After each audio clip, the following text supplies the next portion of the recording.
ध्यान भी देना चाहिए और सदैव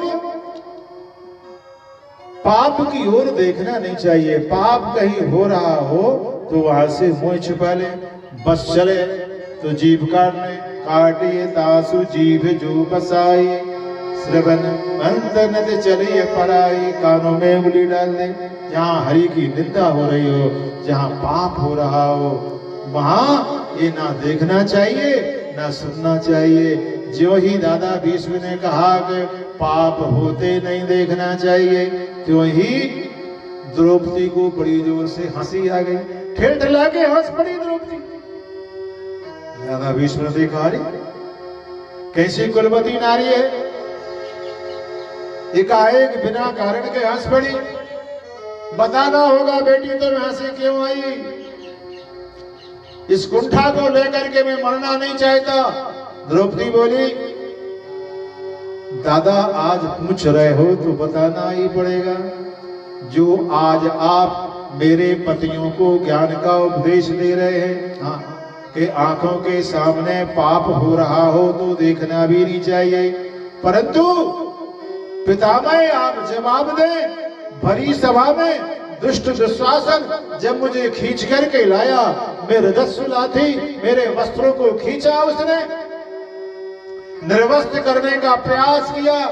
मुझे याद है दादा उस सभा में आप सबसे आगे बैठे थे, सबसे आगे बैठे थे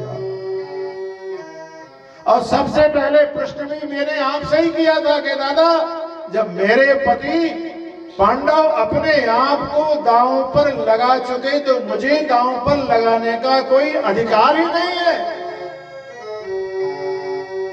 दूसरी बात, मैं एक रजस्वला नारी हूं और नारी को खींचकर सभा में लाना कहां का धर्म है? परंतु दादा आपने मेरी बात सुनकर के सिर नीचा कर लिया। अरे पितामह जरा सा इशारा कर देती तो क्या हिम्मत थी दुष्ट दुशासन की कि मेरी साड़ी का स्पर्श कर सकता? आप सब अपनी आंखों के सामने होती देखते रहे। ये तो मेरे गोविंद की कृपा थी, ये तो मेरे द्वारकाधीश की कृपा थी कि उन्होंने मेरी लाज बचाई। आप देखते रहे आंखों के सामने पाप होते देखना महापाप है। ये पाप आपने क्यों किया? जब ये बात द्रौपदी ने कही तो हिचकियों से रो पड़े दादा भीष्म। जो दादा भीष्म कभी अपने जीवन में रोया नहीं, आज द्रौपदी की वाणी सुन करके सत्य कहती हो द्रौपदी, मैं वही अभागा भीष्म हूं जिसकी आंखों के सामने तुम्हें निर्वस्त्र किया जा रहा था। परंतु बेटी तुम जानती हो आज 54 दिन हो गए, बाणों की नोक मेरे प्रत्येक देह में छिड़ी हुई है, प्रत्येक छिद्र से रक्त चू रहा है, 1000 बिच्छियों के समान डंक का दर्द भोग रहा हूं। मेरी इंद्र की क्या ताकत थी जो मुझे मार सकता? मेरी इच्छा के विरुद्ध मुझे कोई मार ही नहीं सकता था। मुझे इच्छा मृत्यु का वरदान मिला है। एक एक बूंद मेरी जो है और पाप से भरी जूती वो निकल गई। मुझे पूर्व जन्मों की याद आ गई। 124 जन्मों की बात याद है।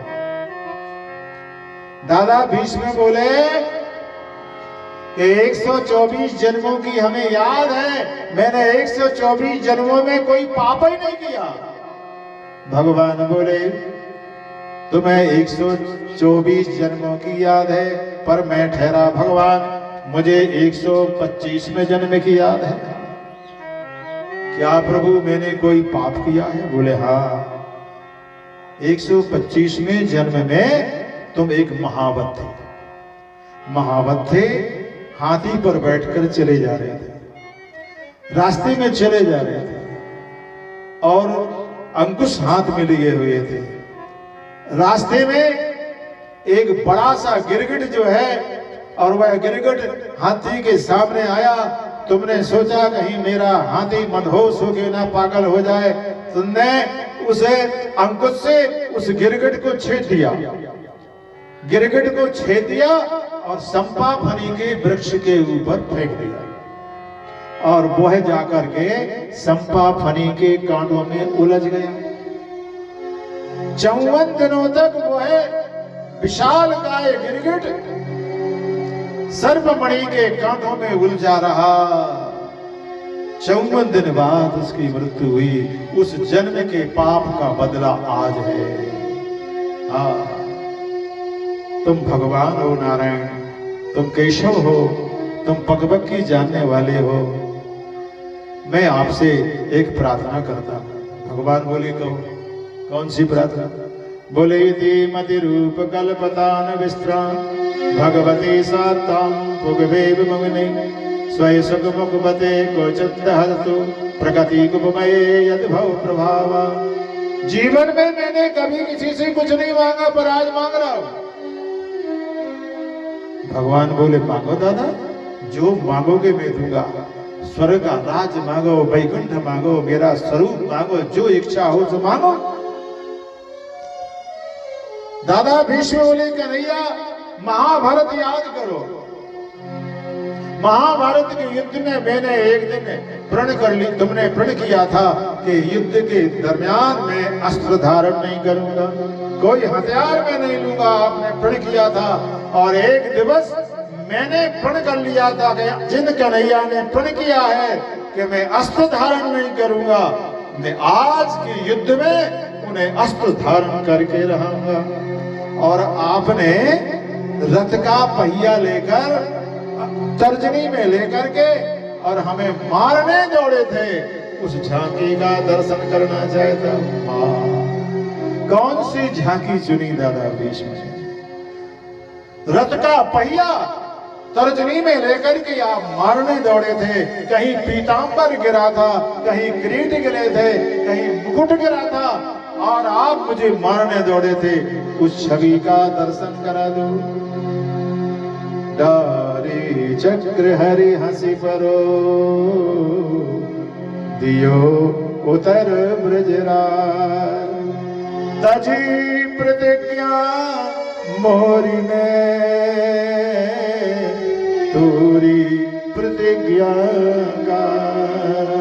बस एक क्षण में दादा भीष्म लेटे हुए भगवान ने वह टीलर दिखा दिया, युद्ध का मैदान दिखा दिया।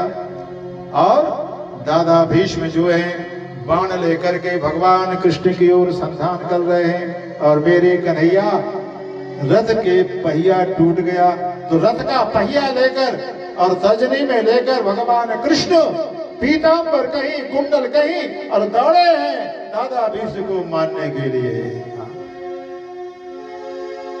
और जब दादा भीष्म के सामने पहुंचे तो दादा भीष्म हंस पड़े।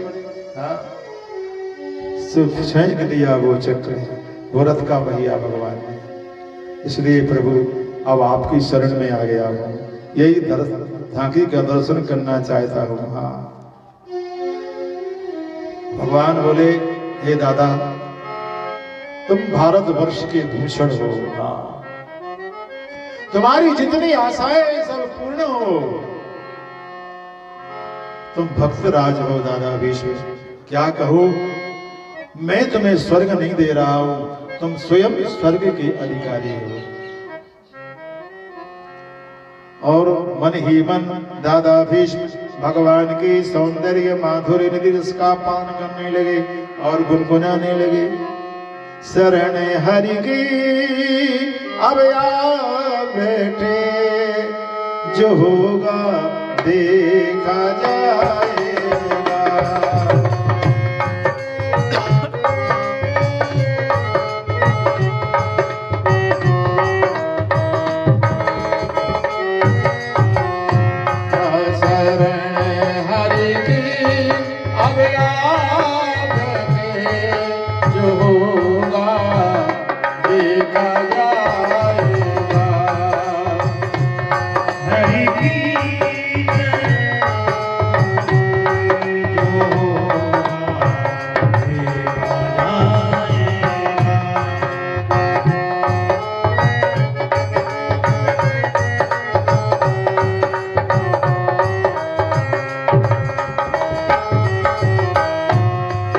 जब आशिक बन गए तेरे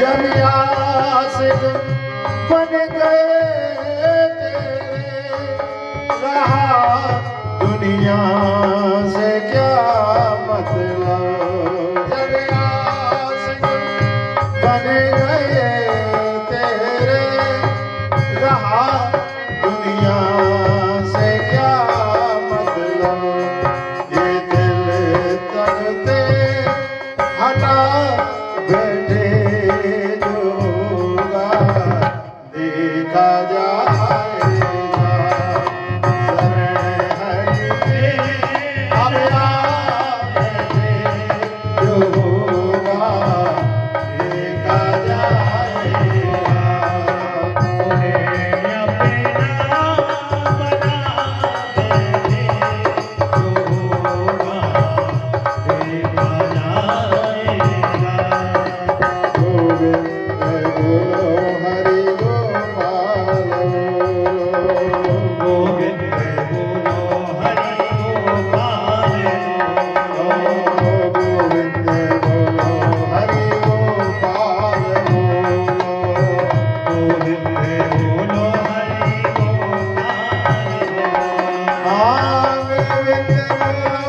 गोपाल गोविंद बोलो हरि गोपाल गोविंद बोलो हरि गोपाल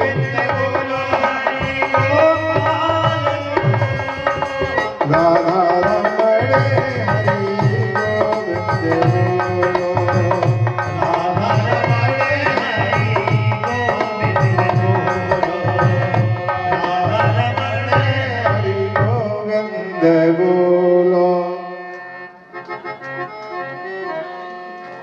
और ये इतनी मैया है भैया लोग बैठे हैं हमारे पास जरूर माइक है जिससे आवाज दूनी हो जाती है पर नहीं अच्छे प्रेम से भगवान का कीर्तन आप ये नहीं कहना कि बीच में पंडित जी टोक देते हैं टोकना काम नहीं है समझाना काम है हमारा कि भगवान का नाम लिया करो रसोई बनाते समय पति की सेवा करते समय आगे कथाओं में यही शब्द है नामामृत और कथामृत भरपूर बना हुआ है भागवत पुराण में हाँ चुटगले मुटगले नहीं है इसमें केवल हरि की पावन कथा है वो पावन कथा है जिसमें भगवान स्वयं मिल जाते हैं भगवान स्वयं मिल जाते नहीं भगवान अपने स्वरूप को प्रदान कर देते जब भगवान ने बांसुरी बजाई वृंदावन में तो एक गोपी छटपटाई हम तो जाएंगे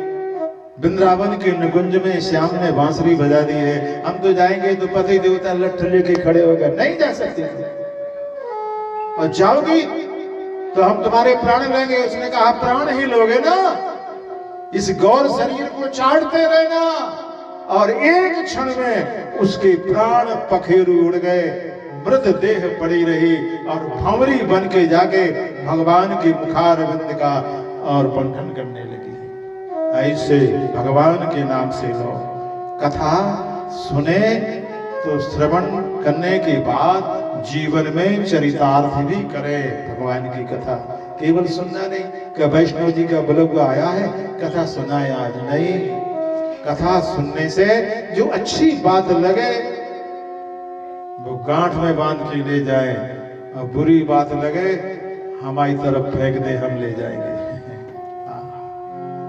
भगवान की ये वो पावन कथा है जिसमें भगवान से सानिध्य हो जाती है भगवान मिल जाते हैं ये साधारण श्रीमद् भागवत कथा नहीं है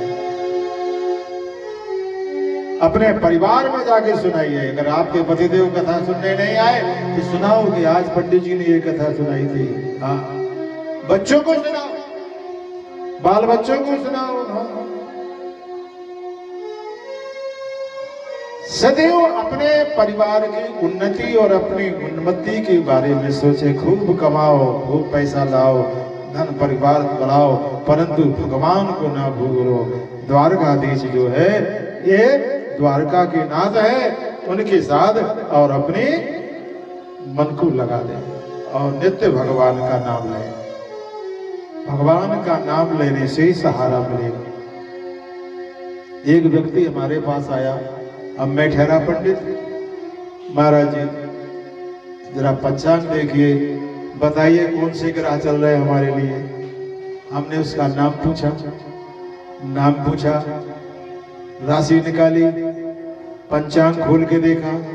मैंने कहा प्यारे तेरी राशि पर कोई ग्रह नहीं चल रहा। बोले महाराज बहुत परेशान है, 10 रुपया कमाता हूँ 50 खर्च हो जाते हैं। मैंने कहा कभी भगवान का नाम लेता है? बोले महाराज कभी कभार चला जाता हूँ त्योहारों पर भगवान के मंदिर पर।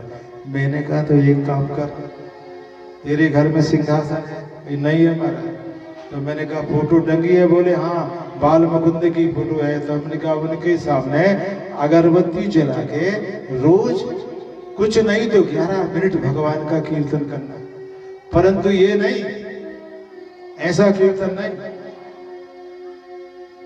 एक सज्जन गए मंदिर में दर्शन कर रहे थे, आरती गा रहे थे, ओम जय जगदीश हरे मात पिता तुम मेरे, और बाहर देख रहे कि हमारे जूता रखे हैं कि कोई ले तो नहीं गो, और बंधु सका जूते को बंधु बना रहे। फिर एक कड़ी भगवान को, फिर उधर देख रहे।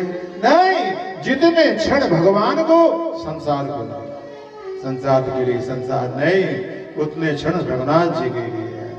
और भगवान के नाम से लौ लगाएंगे तो आपका जीवन मधुरमय हो जाएगा, सुगंधिमय हो जाएगा। आपके जीवन में आने वाली आपदाएं विपदाएं सब निर्मूल हो जाएंगी और सुख चैन से अपने जीवन व्यतीत करोगे। श्याम श्याम बोल सहारा मिलेगा, श्याम श्याम बोल सहारा मिलेगा, श्याम श्याम बोल सहारा मिलेगा। सहारा मिला तो किनारा मिलेगा, सहारा मिला तो किनारा मिलेगा।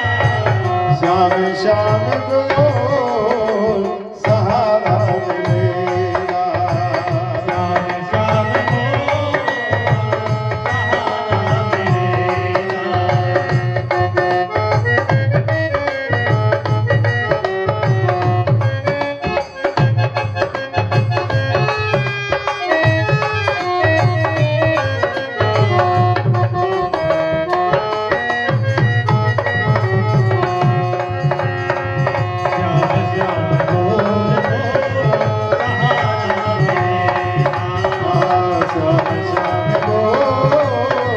सहारा मिलेगा।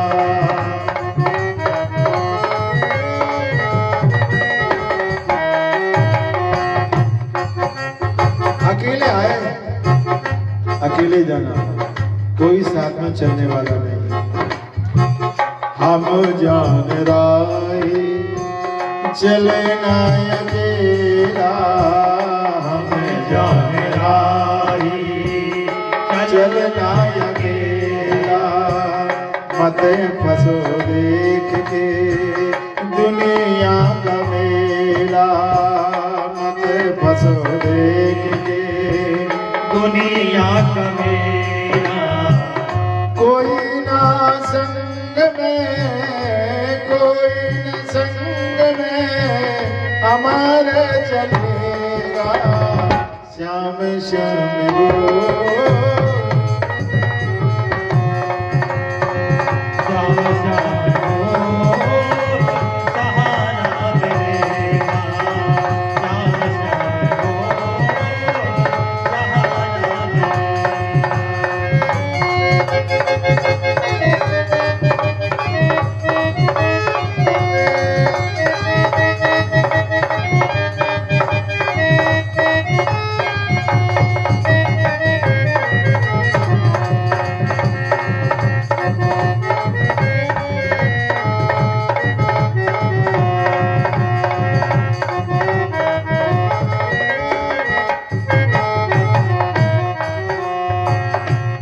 करके भरोसा प्रभु को मना ले, करके भरोसा प्रभु को मना ले, करके विनय प्रेम भगवन को मना ले, करके विनय प्रभु को मना ले।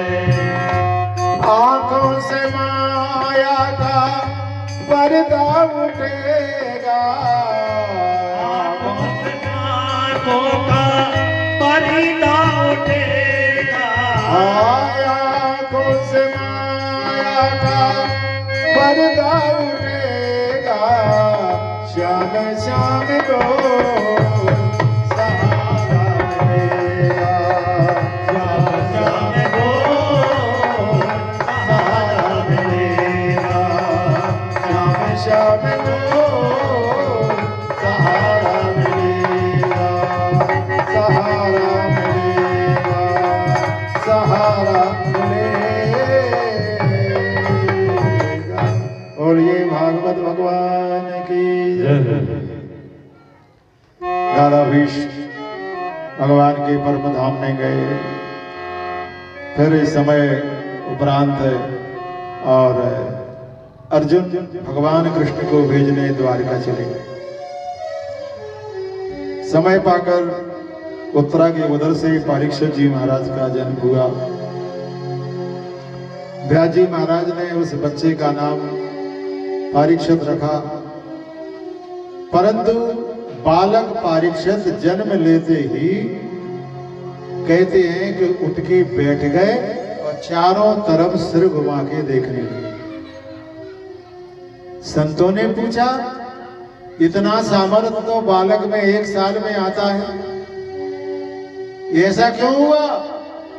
संतों ने कहा कि जिस भगवान की पावन अनुपम छवि का दर्शन जिस बालक ने गर्भावस्था में कर लिया है, वह छवि बाहर आने पर मिलेगी कि नहीं, ये विचार करके और बालक परीक्षित ने चारों ओर दृष्टि से निहारा, देखा। जो भी गोद में ले लेता है तो प्रसन्न नहीं होते।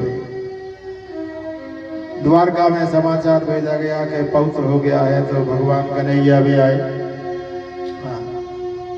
और कन्हैया आए और कन्हैया ने जैसे ही बालक परीक्षित को गोद में लिया है, हंस गया ये बालक, कई दिनों का बालक, और हंस पड़ा। सब विचार करने लगे कि जन्म लेते ही बैठ गया पालथी मार के, और कुछ दिनों के उपरांत हंस भी गया। कन्हैया से पूछा, लाला ये क्या बात है? कन्हैया बोले, ये भगवान का लाडला भक्त है। और वास्तव में ब्रह्मा जी की सृष्टि में देखा जाए तो एकमात्र बालक परीक्षित ही है जिनने जन्म लिया बाद में और प्रभु का दर्शन कर लिया पहले। जन्म से पहले जिन्होंने गर्भ में ही परमात्मा के दर्शन कर लिए, ऐसे बालक केवल परीक्षित जी महाराज हैं। भगवान गए हैं, अर्जुन भी साथ में गए हैं, और जैसे जैसे समय व्यतीत हुआ और परीक्षित जी महाराज शैशव अवस्था में हुए और फिर बाल्यावस्था में आए और अपने दादा के सारे कार्यों में हाथ बटाने लगे, राजकार्यों में। एक दिवस की बात है, कहीं उल्लेख आता है कि 7 महीने बाद अर्जुन लौटे द्वारका से। कोई कहते हैं कि 1 वर्ष 3 माह बाद लौटे, अलग अलग पुराणों में गणना है। अर्जुन जी महाराज द्वारिका नाथ को द्वारका से भेज करके आ रहे हैं, महीनों बीत गए, बालक परीक्षित समझदार हो गए। ज्यों ही नजदीक आए अर्जुन, त्यों ही युधिष्ठिर महाराज की नजर पड़ी तो देखा कि तेज जो है अर्जुन के चेहरे का फीका फीका। व्यक्ति के चेहरे का तेज फीका हो जाता है। कब हो जाता है? अर्जुन जो इतना बलशाली है, जो प्रभु आज्ञा पर चलने वाला है उसके द्वारा ऐसा कौन सा अपराध हुआ कि उसके चेहरे का तेज फीका पड़ गया। हाँ, पहला कारण है अगम्य स्त्री के समागम से चेहरे का तेज फीका पड़ जाता है। अन्य जाति की नारी, गाय का वध हो जाए धोखे से तो चेहरे का तेज फीका पड़ जाता है। और जिसने बिना जीवन के हमने एक भी दिन जीना नहीं सीखा, जिस व्यक्ति के बिना एक भी दिन जीना नहीं हो सकता और वो व्यक्ति तुम्हारी जिंदगी से चला जाए तो उसकी याद में भी चेहरे का तेज फीका पड़ जाता है। पर ऐसी गलती अर्जुन के द्वारा नहीं हुई। वंचितो हम महाराजम हरिणा बंधु रूपिणा एनमे पक्तम तेजो देवास्मा परम महदम। यही भैया, यही बंधु मेरे स्वामी नजदीक आए तो रो रहे हैं अर्जुन, नेत्रों से अविरल अश्रुधारा बह रही है। और जब आए तो युधिष्ठिर जी महाराज के चरणों पर गिर पड़े। भैया, जिन भगवान का हमें सहारा था वो भगवान अब गोलोक धाम चले गए हैं, इतना सुनना था, पारों पान दाओ। बड़े दुखी